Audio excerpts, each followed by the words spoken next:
ராமசூர் 2024ல Thanjavur YouTube channel Tamil டப்பில் வெளிவந்த ஒரு commercial action movie. Venkatesh Tripura இந்த படத்தை டைரக்ட் பண்ணியிருக்காங்க. டிஸ்டரி ஜவுரி அகர்வால் மற்றும் பல படத்தை நடிச்சிருக்காங்க. இப்போ இந்த படத்தோடைய கதையை பார்த்தலாம். ஹீரோ ஒரு ப்ராஜெக்ட் பண்ணுறாரு, அது ஃபெயிலியராக போயிடுது. இவருடைய லவ் பிரேக்கப் ஆயிடுது. இப்படி அவருடைய லைஃப்பில் எதை எடுத்தாலும் சக்ஸஸ் இல்லை, எல்லாமே ஃபெயிலியராக போகுது. ஒரு கட்டத்தில் தன்னோட லைஃப் ஏன் இப்படி இருக்குது அப்படின்னு சொல்லிட்டு ஒரு ஜோசிகாரை போய் பார்க்க போகிறாரு. அவரு ராமேஸ்வரத்தில் சூரி அப்படிங்கிற போய் பாரு, உன் லைஃப் மாறும் அப்படின்னு சொல்கிறாரு. அதேமாரி அவரும் அவரை போய் பார்க்குறாரு. இப்போ இறுதியில் ஹீரோடைய லைஃப்பில் நிறையா சம்பவங்கள்லாம் நடக்குது. அவர் நினச்சபடி அவருடைய வாழ்க்கை அவருக்கு பிடிச்ச மாதிரி அமைஞ்சதா இல்லையா, இறுதியில் என்னாச்சு அப்படிங்கிறதா இந்த படத்துடைய ஆன்லைன். இப்போ இந்த படத்துடைய பாசிட்டிவ் பார்த்தா ஃபர்ஸ்ட் ஹாஃப் தாங்க. ஏன்னா ஃபர்ஸ்ட் ஹாஃப் ஸ்க்ரீன் பிளே செம்மையாக இருக்குது, படம் பார்க்கறது இன்ட்ரெஸ்ட்டாக இருக்குது.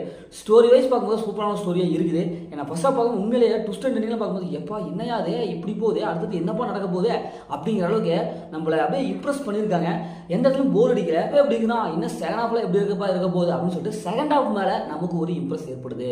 எல்லாமே சூப்பராக பர்ஃபார்ம் பண்ணியிருக்காங்க. ஹீரோடைய பர்ஃபார்ம் ஆகட்டும், ஹீரோயினோட பர்ஃபார்ம் ஆகட்டும், மற்ற கேரக்டர் நல்லாவே பர்ஃபார்ம் பண்ணியிருக்காங்க. பிஜி மியூசிக் நல்லா இருக்கு.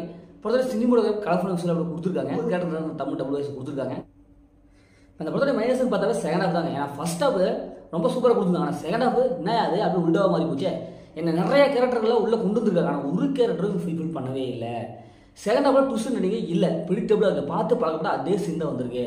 ஃபர்ஸ்ட் ஹாஃப்லாம் பார்க்கும்போது படம் வேற லெவலில் வரும்பா, செகண்ட் ஹாஃப் பார்த்தா நல்லா இருக்கும்பா அப்படின்னு நினச்சிட்டு இருந்தோம். ஆனால் அங்கே தான் மிஸ் ஆயிடுச்சு.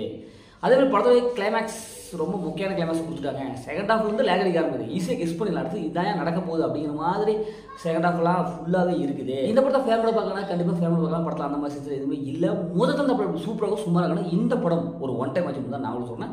ஓகே, இதே மாதிரி அடுத்த ஒரு புதிய மூவி ரிவ்யூ செஞ்சு போகும். உங்களோட உங்கள் கல்வி பாரதி.